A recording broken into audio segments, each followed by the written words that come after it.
Bienvenidos a Saberes Conciencia Afro. Capítulo 3. Mujeres Conciencia Afro. Repesando el papel de la mujer afro.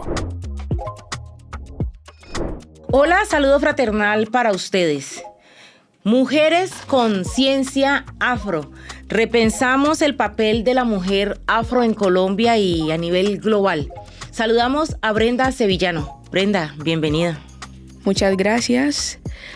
Para no redundar, me llamo Brenda Sevillano Guizamano, joven del municipio de Villarrica, Cauca, un municipio netamente ancestral. Tengo 23 años, soy politóloga, gestora cultural, cantora de una agrupación muy bonita, Cantoras de Manato. Esta agrupación se ha encargado de visibilizar todas esas ancestralidades de nuestras matronas del territorio.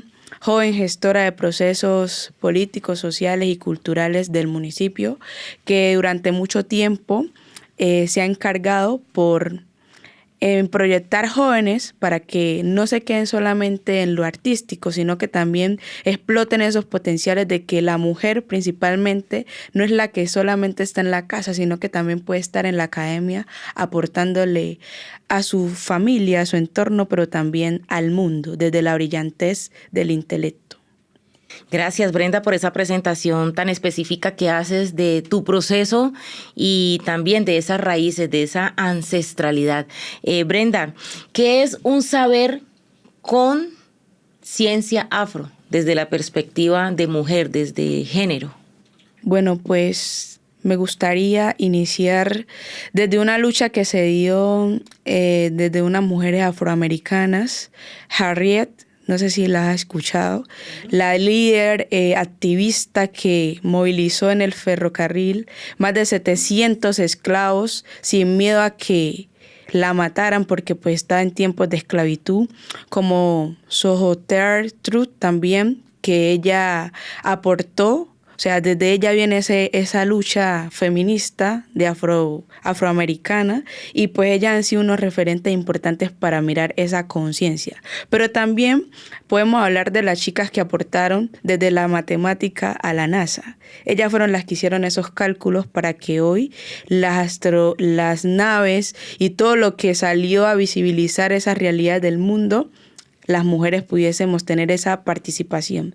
Saber conciencia, o sea, saber desde lo intelectual. No solamente ese saber que la mujer sabe peinar, la mujer sabe cocinar, la mujer sabe bailar, sino que la mujer también puede escribir, la mujer también puede aportar desde la academia, desde las aulas de clase y más aún desde la educación. Y en Colombia ha jugado un papel elemental. Es ese conocimiento a esos saberes, ese reconocimiento que detrás de ese saber hay una ciencia.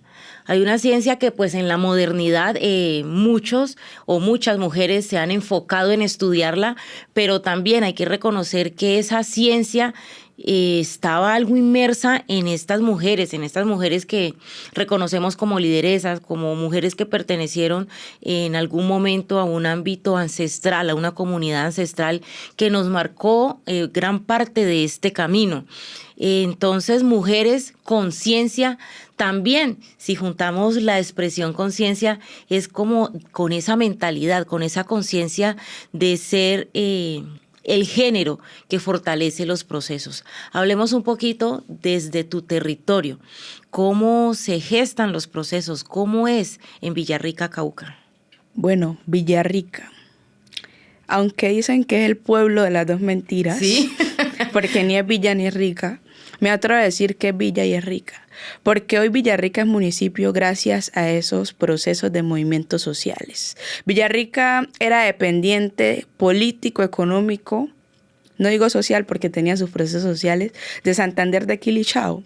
Entonces, entrándonos en temas políticos, se hizo un movimiento de todos y todas por Villarrica, que a hoy se ha mantenido, en donde estuvieron jóvenes como Roger Escobar, Jenny Nair Gómez, que primero estuvieron jóvenes liderando esas luchas sociales, pero que después se convirtieron en alcaldes y alcaldesas de Villarrica. Un proceso de base. Procesos de base, luchas colectivas.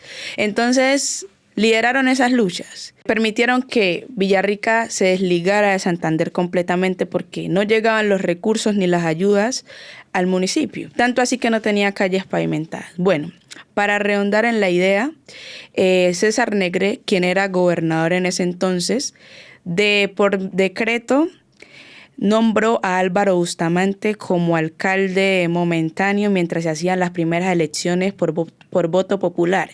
Quien en ese momento gana es Ari Aragón, el primer alcalde por voto popular en el municipio de Villarrica. Luego de eso gana Claudia Ximena Castillo, nuevamente vuelve a ganar Ari Aragón, después Jaime Guillermo Mina, Yeninair Gómez, Roger Escobar, María Isdinas, que me olvidé nombrarla, que fue después de Ari Aragón y ahora es nuestra nueva alcaldesa, repitiendo mandato, ¿no? Periodo. Entonces, Villarrica es un municipio de muchas luchas, porque también llevó un proceso que se llamó Luchas Cantadas, en donde le cantaban a la política, a toda la corrupción que se manejaba en Colombia. Entonces, por medio de las canciones, esas composiciones estaban protestando al gobierno y a las inconformidades que se tenían en el territorio, incluso a los cultivos de caña. Entonces, pues la invito, Casa del Niño, Ari Aragón, lideraron ese proceso de luchas cantadas, que pues fue como ese instrumento de visibilizar las inconformidades que habían en el territorio. Fue un mecanismo de resistencia con ese rechazo pues ahí muy, muy visible. El proceso de Villarrica es muy similar a los procesos dentro del territorio colombiano. Generalmente ha sido así, los procesos de base, o por diferencia entonces tiene sus particularidades este municipio.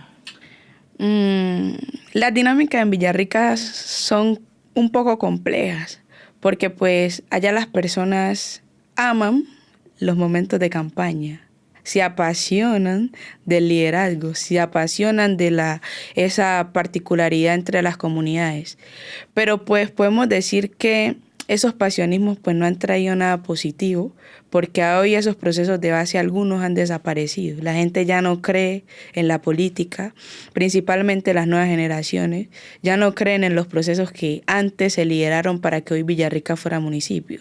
No creen en esos procesos porque lo ven como movimientos, mas no le dan la lectura de política como mecanismo para. Uh-huh. Es así. Es así. No ven los movimientos como mecanismos para avanzar, para construir en sociedad o para traer políticas públicas en pro de toda la comunidad. Entonces, Villarrica, como le decía al inicio, tiene unas dinámicas sociales, políticas y económicas interesantes porque han cambiado a medida que ha pasado el tiempo. Lo que Villarrica construyó hace 25 años atrás, a hoy es un Villarrica diferente porque los jóvenes de proceso, es interesante, ya fueron alcaldes y alcaldesas, entonces se hizo escuela y se sigue haciendo escuela, a pesar de que hay una, digamos, poca credibilidad en las políticas.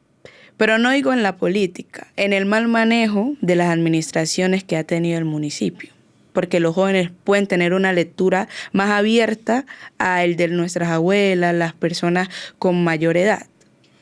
Han sido procesos que de una manera u otra han arrojado resultados y esos resultados son los que están marcando el camino y sobre todo en el liderazgo de la mujer afro. ¿Cómo es ese liderazgo en nuestro país? ¿Cómo se configura en nuestras comunidades afrocolombianas?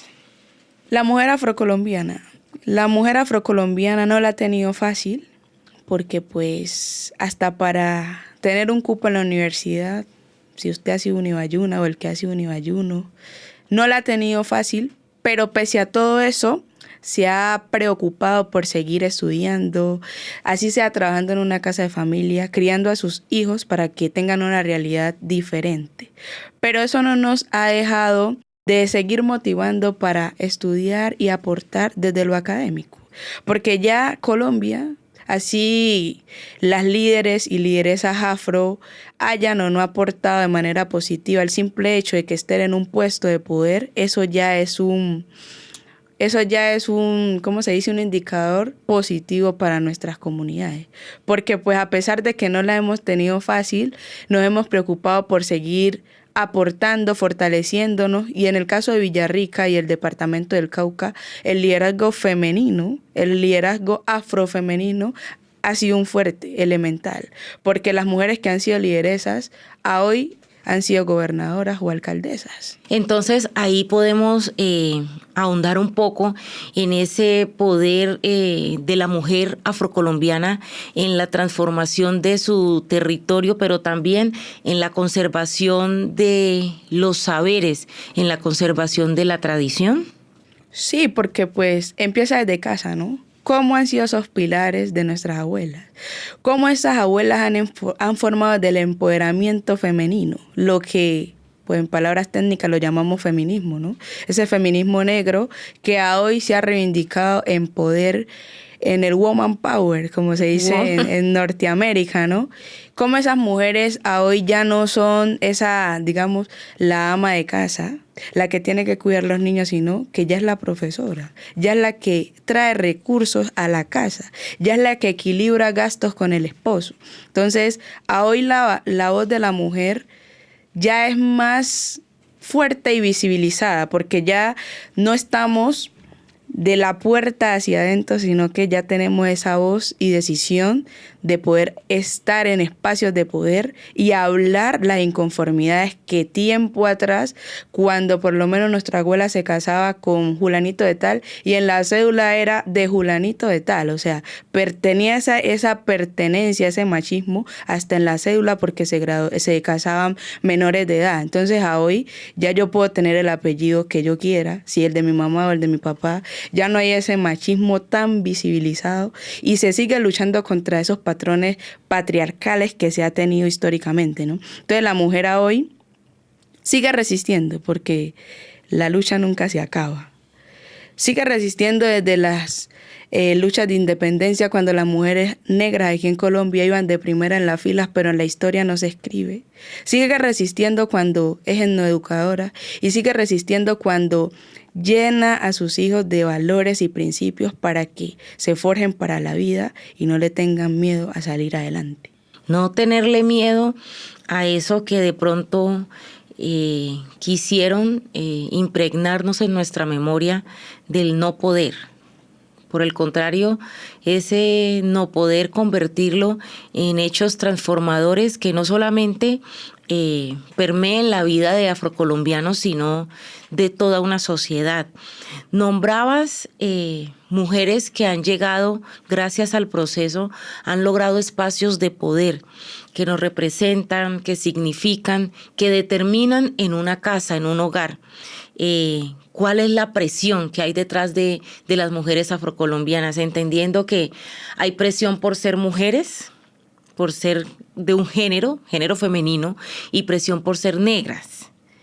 Entonces, ¿cuáles son esas presiones, esas tensiones que hay cuando se asumen esos roles de poder, esos roles de transformación? Pues por ahí hay un documental que se dice de La Igualada, ¿no? Esa persona, aunque a los ojos de muchos ha hablado sin tapujos, a hoy nos ha demostrado que ya no se puede tener miedo a las presiones. Y más a un país que ha sido netamente machista y patriarcal. ¿Sí? Esas presiones por ser mujer, porque siempre han invalidado las labores de una mujer. Siempre te han invalidado porque eres negra y porque eres de bajos recursos. O siempre te han invalidado porque vienes de un territorio marginal. Ya a hoy no podemos decir que se acabó, pero sí se ha mitigado un poco porque las mujeres han demostrado que somos capaces, que podemos aportar no solamente cocinando, teniendo hijos, acabándonos la vida, sino que también siendo mamá, pero también siendo mujer. Mari Grueso, una brillante académica que nos ha aportado desde la literatura afrocolombiana a Colombia y al mundo. Gobernadoras, en Villarrica, alcaldesas, como le digo, son referentes importantes para nosotros porque está un proceso que también hoy, no sé si lo ha escuchado, Red de Mujeres Nortecaucanas, ellas también han formado desde el liderazgo social, Amunorca, esos procesos de que la mujer no debe temerle a esos patrones marginales y racistas, machistas, homofóbicos y todo lo que tenga H por ahí, sino que debemos atrevernos a avanzar. Y mi referente más interesante es mi mamá, porque ella, pese a todos esos patrones de exclusión, ha sacado a sus hijos adelante. Es cantora, gestora cultural, trabajó en casas de familia y hoy está liderando un grupo que se llama Cantoras de Manato, como le decía. Manato, Anatulio Olaya, la matrona capitana de las adoraciones al Niño Dios en Villarrica, Cauca. Hoy tiene una escultura en el Parque de Villarrica y nosotros pues tenemos esa virtud de no esperar que nuestras matronas se mueran, sino que estamos compartiendo con nuestro director musical, Juan Felipe, todos esos saberes. Estamos haciendo esa fusión de matronas a las nuevas generaciones, pero no estamos esperando que ellas mueran. Estamos disfrutando toda esa ancestralidad por ser mujer, porque son mujeres, porque son nuestras abuelas, porque son nuestras matronas y porque son la biblioteca andante del norte del Cauca. Las estamos aprovechando en vivo y seguro con el legado que llegarán a dejar en nuestra historia, pues nunca morirán, permanecerán en el recuerdo y en el recuerdo de hechos históricos, en el recuerdo de acontecimientos de sabiduría que marcan la huella, no solo desde la afrocolombianidad, desde la diáspora, sino de una humanidad, porque aunque ya se ha vuelto cliché aquello de que todos somos iguales, el aporte afro no ha sido solo para los afro. El conocimiento afro no ha sido excluyente en ninguno de los escenarios. Queremos preguntarte, queremos saber cuál ha sido el mecanismo o el proceso, el paso a paso que la mujer afrocolombiana de pronto indirectamente ha seguido, el patrón que ha seguido para, a partir de la ancestralidad, la partería, peinadoras, la gastronomía, llegar a un reconocimiento de esa ancestralidad, de ese valor, de esa cultura que está inmerso en cada una de nosotras. ¿Cuál ha sido ese paso a paso? ¿Qué proceso se creó o qué copiamos para que eso funcionara al punto como está hoy? Bueno, en este punto es importante hablar de la herencia africana, ¿no? Aunque la gente no lo vea real, los escritos, y no tenerlo como cliché, del profe William Mina, PH, del municipio de Villarrica, Cauca, politólogo, sociólogo, lo que ya todos sabemos. Él en sus libros ha dicho que nuestra cuna del conocimiento, incluso el primer ser humano viene de África. Esa herencia de la partería, del canto, del peinado, de la medicina ancestral, viene allá. Y ese paso a paso, pues lo hemos heredado porque nosotros somos herederos de la tradición. Aunque muchos dicen, yo no soy africano, los africanos están allá. Pero también hay una herencia espiritual, aunque la gente no crea en lo espiritual. Nuestros ancestros están y conviven con nosotros hasta hoy. Y esa herencia ha permanecido y pervivido en el tiempo. Por eso es lo que nuestras abuelas no sabían, como usted lo dijo al inicio, que estaban haciendo medicina ancestral. A hoy eso ya le dio un nombre, medicina ancestral. La partería, que a hoy en Colombia es patrimonio, ¿no? Que pues antes lo veíamos por allá lejos, poco creíble. Esos saberes de nuestras matronas, esa biblioteca andante, ese paso a paso, primero creer, pervivir esa memoria, seguir esas tradiciones, no olvidarse de dónde venimos, ni quiénes somos, ni para dónde vamos. Es identidad, porque la falta de identidad es que tiene este territorio como está. Hay mucho negro blanqueado, dice mi mamá. ¿Qué es eso de negro blanqueado? Personas que no se sienten identificadas con nuestra etnia, con nuestras raíces. No se consideran negros. aunque también debemos saber que ese término negro históricamente se ha reivindicado, ¿no? Porque los negros eran denotados como un animal, como lo más descalificado en su momento por ¿Y los de esclavos, época? de época colonial, esclavista por allá. Sí, entonces ese paso a paso a hoy nos deja esa memoria. Por lo menos el norte del Cauca es con peinadoras porque han heredado esas vivencias. Las han fortalecido. Las han fortalecido, las han heredado y las han inculcado de generación en generación, desde la más pequeña hasta la más adulta, hacia una trenza. Claro, se han apropiado de ese conocimiento y lo han hecho más nuestro. Más nuestro, los cantos, todo eso tiene una conexión. Incluso con mi compañera de la universidad hicimos la tesis fusionando pues la política desde el canto y el peinado. Cómo se resiste a través del canto y el peinado. Y llegamos a una conclusión que pues son dos prácticas que se entrelazan y se convierten en una sola. Raíces ancestrales que llevan a la unión de los pueblos afro, en especial pueblos afro-nortecaucanos. Que es el tema en el que aterrizas muy bien tus ideas, tus experiencias. Es un territorio además en el que se ve muy enganchado, se ve ese enganche de la matrona, de la maestra con la mujer contemporánea. A través de la conversación que hemos sostenido, se ve ese respeto, también a momentos de apropiarse de ese conocimiento, pero ¿cómo es entonces esa fusión?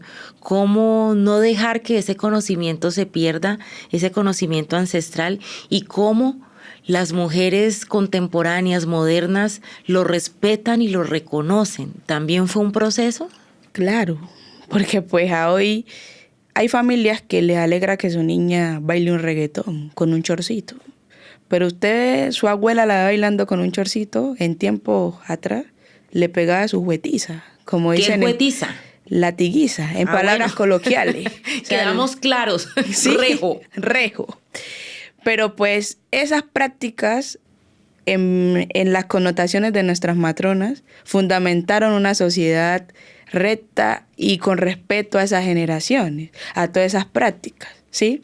Entonces a hoy esa fusión nos deja claro que la mujer del ayer y la mujer contemporánea ha tenido una transversalidad, pero no ha perdido la esencia que se inculcó por parte de nuestras matronas, en algunos territorios, ¿no?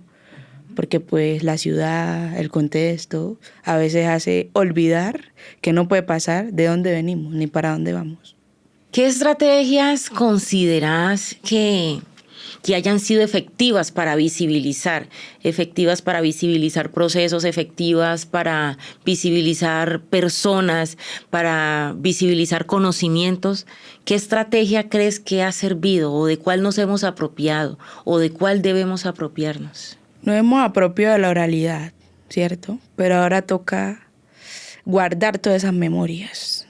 Porque si nos mueren esas bibliotecas andantes, esa información se pierde. Historiadoras, porque es que ellas tienen su título, que no hayan ido a una universidad diferente, pero ellas tienen su título, tienen la trayectoria. Entonces, guardar todas esas memorias, hacer procesos no solamente de la oralidad, que es importante, pero también llevarlo a la academia, llevarlo a los colegios, llamarlo, como se dice, la educación y lo que el profesor William ha promovido, ¿no? La biblioteca afro, que la escuela o toda esa afrociencia empieza primero desde la casa, pero también desde nuestros colegios. Conservan su memoria, y hay algo muy importante, conservan su memoria desde el aspecto clínico, desde el aspecto de salud, porque esa memoria no se quiebra. Tienen muy claro los momentos, tienen muy claro el proceso, cuando es cultural, cuando es gastronómico, cuando es artístico, lo tienen muy claro en su memoria.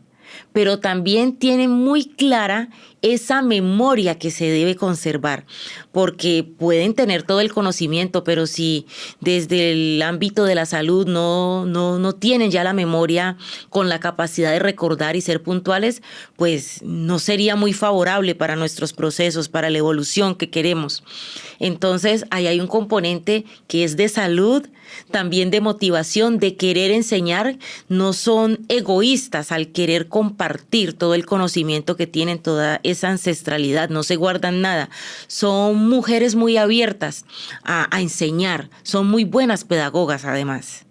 Como yo decía al inicio, aunque no hayan ido a la universidad, ellas están en la capacidad de ir a un colegio y dictar una clase, porque son pedagogas empíricas de esos saberes ancestrales. Y esa vitalidad, esa salud, lo que usted dice, la energía, la motivación, son elementos esenciales para que todos esos saberes no se los lleve el tiempo, el viento, sino que queden guardados en la memoria. Desde ese nacholé que nos han enseñado por décadas a cambiar un nacholé etnoeducado, un nacholé con nuestra esencia, un nacholé con jugas, por ejemplo, ¿sí? Que el niño aprenda desde sus raíces ancestrales. En lugar de contar manzanas, entonces vamos a contar 5 pepepam. Eso. Vamos a contar 5 chontaduros. Y entonces, pues la manzana muy rica y todo, pero ahí también nos estamos apropiando de nuestro entorno, de nuestra riqueza natural, de toda esa naturaleza que tiene además nuestros territorios. Hay una riqueza desde Villarrica. Y ya para terminar, Brenda, quiero preguntarte, ¿cuál ha sido ese aporte más significativo, no solo al territorio, sino hacia este mundo globalizado? Yo creo que, aunque el paso sea pequeño, el ser mujer, el haberme graduado y seguir en el proceso con las matronas, no avergonzarme de que ellas son las forjadoras de que hoy yo esté aquí en este estudio de grabación. Porque sin los saberes de ellas no sabríamos nada de lo que la juventud tiene ahora. Precisamente no lo hubieses encontrado en libros. No, porque a veces los libros no tienen toda la información que estamos buscando. Nos han enseñado por décadas la historia europea, no nos han enseñado nuestras raíces ancestrales. Lo que ha hecho el profesor William, que pues ha pervivido y decolonizado el pensamiento afrocentrado. Desde nuestra propia perspectiva, todo es según el color del cristal con que se mira, dicen por ahí. Pero entonces, concluyendo y para esas reflexiones, Brenda, ¿qué implica para los procesos comunitarios educativos afrocolombianos reconocer a las mujeres afro como esas personas, esos agentes centrales de apropiación del conocimiento y además de apropiarlo, expandirlo? La mujer tiene una tarea gigantesca, porque trabaja doble, ¿no? Tiene doble jornada. Tiene que ser profesional, en el caso de algunas, y madre cuando llega a la casa. Entonces, esa tarea, aunque no es fácil, seguirla, avanzando, etnoeducando, porque yo creo que la etnoeducación, aunque no tenía nombre, hace rato se viene practicando en los territorios. Y desde la casa empezó esa etnoeducación. Desde el hogar, desde los valores de nuestras abuelas, que decía, mijo, venga, le enseño a contar con estas tapitas de cerveza, venga, le enseño a sumar con estos tejos, venga, le enseño a contar con esta rayuela. Entonces esos juegos tradicionales eran formas de enseñar la matemática y muchos cálculos del colegio que a hoy pues ya tienen unos nombres que también se conoce como esa educación. Así como los pueblos indígenas, porque hemos tenido un hermanamiento, aunque la sociedad haya hecho esos sesgos de dividir para que sigan esas pugnas históricas, que aquí en Colombia el tema conflicto de territorio, que no quiero ahondar, entre los pueblos afroindígenas ha sido una disputa gigantesca, pero nosotros tenemos una conexión de hermandad, porque si un pueblo se une, el poder negativo no puede reinar. Territorios en los que se han enmarcado de territorio netamente afro, de comunidades afro, de comunidades negras, y también pues el término y la expresión la escuchamos continuamente, territorio indígena, pertenecemos a uno solo. El territorio es uno. Es uno solo. Pero como le digo, históricamente nos dividieron. Bueno, Brenda, gracias por estar aquí. Un mensaje, una mirada, una reflexión desde esa mujer que eres emprendedora, portadora de conocimiento, adquiriste conocimiento a través de todas las credenciales que nos presentaste al inicio del podcast.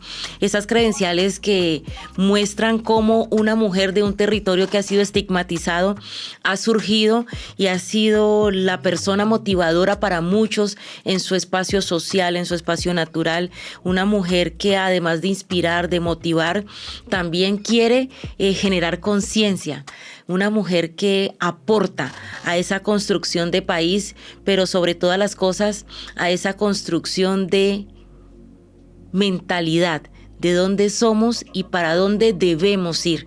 Tu mensaje final. Las mujeres somos política, las mujeres somos territorio, las mujeres somos cultura y también su sabrosura, porque a través de la música podemos expresar esas inconformidades de un pueblo. Gracias, Brenda, eso le sonó muy bonito. Además, en esas credenciales que nos presentó, pues hizo falta la poesía. Eso le sonó muy bien. Seguro en una próxima ocasión ya vendrás a cantar, a mostrarnos todo ese espacio cultural que recoge Villarrica, Cauca, pero también todo ese conocimiento adquirido.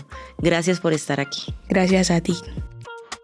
Saberes Conciencia Afro, un podcast donde el conocimiento se encuentra con la herencia africana.